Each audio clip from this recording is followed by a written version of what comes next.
Yo, halo, selamat datang kembali di WK Channel. Kali ini aku akan membahas alur cerita. Sebelum aku mulai, alangkah baiknya bantu aku untuk perkembangan channel ini dengan cara subscribe.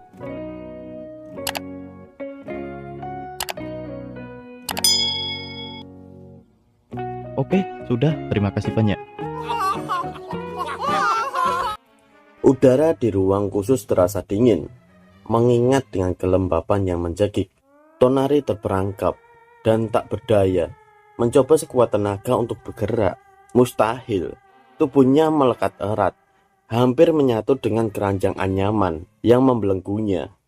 Di depannya Andi, yang dikenal sebagai Anton, berdiri dengan senyum yang terlihat tulus, namun menyimpan kepolosan yang menyeramkan.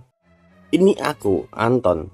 Panggil saja aku Andi," ujarnya santai. Tonari mendengus dalam hati, mati-matian berusaha melepaskan diri. Andi tertawa renyah, seolah baru saja melihat lelucon kecil yang lucu. "Maaf, kurasa kamu tidak bisa memanggilku."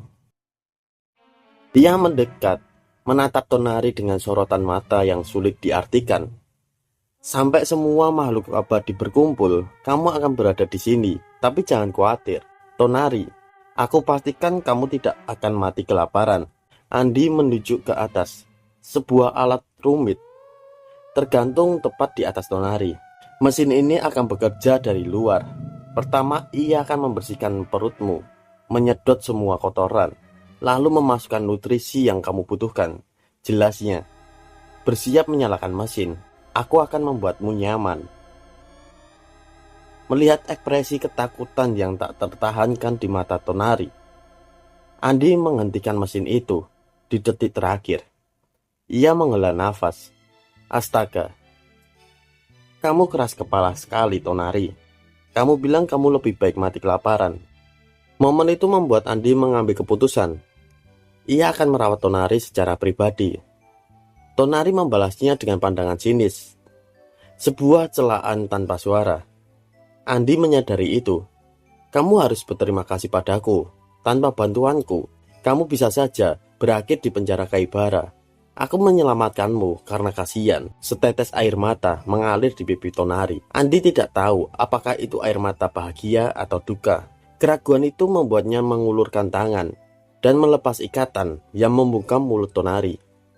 "Janji satu hal, jangan gigit lidahmu. Itu tidak akan membunuhmu," kata tegasnya. "Kamu tidak perlu berterima kasih. Prinsipku hanya membantu orang yang membutuhkan diriku." "Terima kasih," bisik Tonari. Wajah Andi bersemu merah, merasa canggung dengan kebaikan yang baru saja ia tunjukkan. "Bukan apa-apa. Kamu baik sekali, Andi," puji Tonari. "Kamu tidak seperti yang lain." Pujian itu melunak hati Andi. Ia bercerita tentang keluarganya yang terpandang dengan rata-rata 4 bintang di tubuh mereka. Ada nada penyesalan ketika ia menyinggung gosip bahwa saudaranya mencuri boneka penting, sebuah tindakan kriminal yang dipertanyakan Andi. Tonari ingin melakukan sesuatu untuknya, tapi tubuhnya tak bisa bergerak. Andi meminta maaf. "Ini sudah aturannya," kata Andi, melihat ketidakberdayaan Tonari. "Tapi kamu sudah menyelamatkanku. Artinya kamu boleh berharap lebih, kan?" Tonari meyakinkannya. "Baiklah, sebentar saja," kata Andi. Ia hanya melepaskan ikatan yang melenggu di tubuh bagian atas Tonari. Dalam sekejap Tonari memeluk Andi. "Sial," benak Tonari teriaknya. "Racun yang aku sembunyikan di belakang telinga ternyata sudah hilang. Mereka pasti sudah mengambilnya. Itu berarti benda yang tersembunyi di punggung dan telapak kaki pasti sudah diambil juga. Jadi sekarang bagaimana, Tonari? Kamu tidak bisa kabur." Tonari bertanya kepada dirinya sendiri. Namun dia menolak menyerah. Dia harus kabur. Dalam pelukan itu Andi berkata, "Suatu hari nanti, mampir ke rumahku. Kamu harus merasakan kue pie buatan Mama. Itu hidangan spesial yang hanya Mama buat untuk orang yang sudah dianggap keluarga." Tonari berpikir, "Aku akan buang air besar saja di sini." Tapi di luar itu, ia tahu Andi secara halus mengajaknya berkenalan dengan calon besan. Jauh dari ruang keluarga itu, Abel dipanggil Ade oleh keluarganya, melanjutkan perjalanan bersama si boneka. Mereka berada di kampung halaman Abel. dan perjalanannya terasa mulus. Namun Abel tampak kurang sehat. Jangan memaksakan diri, Abel, pinta boneka khawatir. Aku harus pergi ke suatu tempat di mana aku bisa turun ke level bawah malam ini, ujar Abel. Kamu mau jatah? Apa hal itu bisa membuatmu mati? Tanya boneka. Setelan baju yang aku pakai tahan jatuh hingga 500 meter, kata Abel dengan bangga. Wah, keren sekali, seru boneka. Tanpa diduga, ibu Abel menjemput mereka. Abel meminta maaf karena harus pergi. Namun ibunya menyuguhkan kue pie yang baru saja ia buat. Mereka pindah ke ruang makan. Ayah Abel berkata, ingat ini adek, ini pie spesial buatan ibumu. Boneka pun mendapatkan sepotong. Matanya berbinar saat mencicipinya. Asin dan pedas, gumam boneka sambil mengunyah. Seperti suasana musim gugur, fantastik. Andai saja aku punya nasi untuk dimakan bersama. Ibu Abel tertawa geli. Astaga, kamu punya selera humor yang luar biasa untuk ukuran boneka. Ayahnya yang berada di belakang ikut tertawa. Kamu harus belajar 1 atau 2 hal darinya, adek. Jadi kau akan bermalam di sini kan? Tanya ayah Abel. Melihat boneka dengan tatapan ramah. Boneka berpikir itu ide bagus agar Abel bisa beristirahat. Namun Abel menolaknya. Jangan malu-malu, bujuk sang ibu. Khawatir dengan kondisi Abel yang belum pulih. Apalagi ia masih menjadi pemburu bayaran. Namun perhatian sang ayah teralihkan ke seragam yang dikenakan Abel. Kostum itu kostum bintang 5 Kaibara. Meski Abel membantah, orang tuanya fokus pada pertanyaan apakah ia baru saja menangkap makhluk abadi. Mengingat beberapa berita kriminal belakangan, Abel akhirnya mengakui perbuatannya. Sementara itu boneka memutuskan untuk berkeliling rumah Abel. Tidak ingin mengganggu reuni keluarga. Di kamar Abel, ia melihat banyak buku, seolah Abel gemar belajar, dan koleksi mainan jet penguin. Ibu Abel ikut masuk dan berkata dia sangat sayang sama saudaranya. Dia sangat menghormatinya.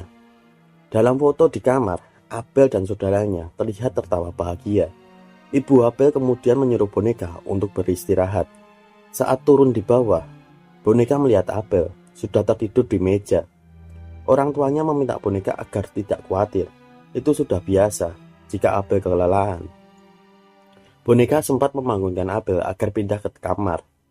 Kemudian boneka melihat foto-foto di luar kamar. Foto-foto itu tidak ada Abel. Hal itu membuatnya bertanya. Ini hal yang rumit, jawab ayah Abel. Abel adalah anak adopsi kami. Ayahnya melanjutkan. Mungkin kalian pikir kami orang tua yang dingin, tapi Abel punya karakter unik yang tidak ingin kami ketahui dari para tamu, yaitu manusia yang cacat. Ayah Abel menyarankan boneka untuk tidur. Namun boneka melihat lambang tertentu dalam foto dan fokus pada benda itu. Ia menoleh meminta ibu Abel untuk menyerahkan Abel. Boneka mencoba membangunkan Abel. Abel, bangun, bukankah kau harus kembali malam ini seperti yang kau rencanakan? Ibu Abel bergumam, kakak, cepat datang kemari.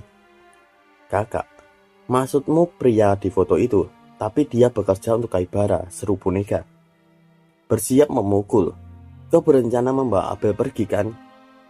Situasi semakin kacau. Boneka memukul ibu Abel. Ayah Abel pun menunjukkan kekuatannya. Lengan yang bisa mengeluarkan peluru lengket. Boneka langsung tak berdaya. Maaf, ujar boneka. Aku hanya berpikir kalian akan membawa Abel. Ayah Abel mendekati boneka yang tak berdaya. Sepertinya Kaibara benar tentangmu. Kau boneka yang berbahaya. Meski boneka meminta untuk dihentikan, ayah Abel tak peduli. Boneka hilang kesadarannya. Tak lama setelah kejadian itu, pasukan Kaibara datang berkunjung. Mereka mendengar ada manusia dan boneka di sana. Ayah Abel menunjukkan keduanya. Jaga jarak dengan mereka. Mereka sudah termasuk orang yang berbahaya, ujar salah satu pasukan. Mama Abel masih belum percaya sepenuhnya, tapi kakaknya yang menyuruh kami menjebak Abel dan boneka. Pasukan itu menjawab bahwa Kapten Kelinci tidak bisa datang, jadi mereka datang sendiri untuk membawa Abel dan boneka. Jika mereka dibawa, Abel tidak akan dihukum kan? Tanya Mama Abel memastikan. Abel akan aman. Yang tidak aman itu senjata lengket ayah. Itu sudah dilarang Kaibara, balas pasukan itu. Ayah Abel meminta maaf dan berjanji akan menggunakan jaring saja lain kali. Pasukan itu berbagi tugas, satu membawa boneka, satu membawa Abel. Mereka sangat menghargai kerja sama orang tua Abel sebelum akhirnya pamit pergi. Jadi mereka masih pakai kuda ya, ujar ayah Abel, memperhatikan kepergian mereka. Apa Abel akan membenci kita? Tanya mamah Abel pilunya. Dia mencuri sesuatu yang berharga dari Kaibara. Kita harus memastikan dia merenungi perbuatannya, jawab ayah Abel. Mereka berdua menyadari bahwa membiarkan Abel mengambil pekerjaan sebagai pemburu abadi adalah ide yang buruk, karena membuat Abel terpengaruh oleh para penjahat di level bawah. Saat itu Kapten Kelinci tiba. Mana manusia abadi itu? Tanyanya. Tidak ada, jawab orang tua Abel. Sial, mereka bisa kabur. Bagaimana dengan Abel dan boneka? Lanjut Kapten Kelinci. Mama Abel bingung. Teman-temanmu sudah mengambilnya. Kapten Kelinci tambah bingung. Teman yang mana? Secara mengejutkan, teman di belakangnya berkata, maaf, itu aku pak, sambil menunjuk Abel yang terikat. Kapten Kelinci menasihati pasukannya, kalau mau melakukan sesuatu, tunggu perintah dulu. Pasukan itu menjawab, aku tak tahan kalau cuma diam. Kapten Kelinci bertanya lagi, kamu belum mendengar? Yang aneh-aneh kan? Pasukan itu tampak bingung. Kapten Kelinci lega dan berencana memberi hadiah. Namun belum selesai Kapten Kelinci bicara, salah satu pasukan memberi kabar, ada fusi di daerah ini. Tapi tandanya pudar. Kapten Kelinci kecewa, manusia abadi itu sudah pergi. Tapi pasukan itu tidak menyerah. Mereka melihat peta, tanda keberadaan manusia abadi, meski kecil, masih terlihat jelas, menuju ke tingkat bawah. Kapten Kelinci pun bersiap menyusul, namun kabar mengejutkan tiba. Abel mati.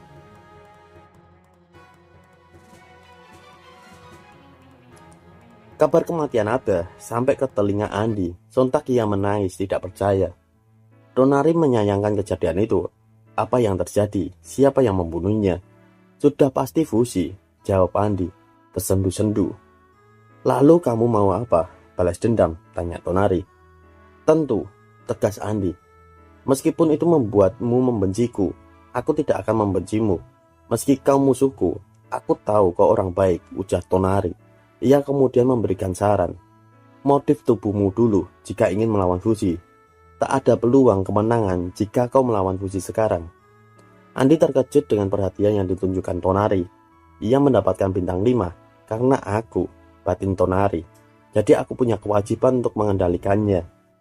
Sementara itu pasukan Kaibara yang mengejar fusi telah sampai ke tujuan. Namun di sana mereka disambut oleh Mat yang tersenyum lebar. Selamat datang kembali, kerja bagus, seru Mat. Ternyata itu Fusi dan Heiro yang disambut hangat Mat. Rencana mereka berhasil untuk mengambil Abel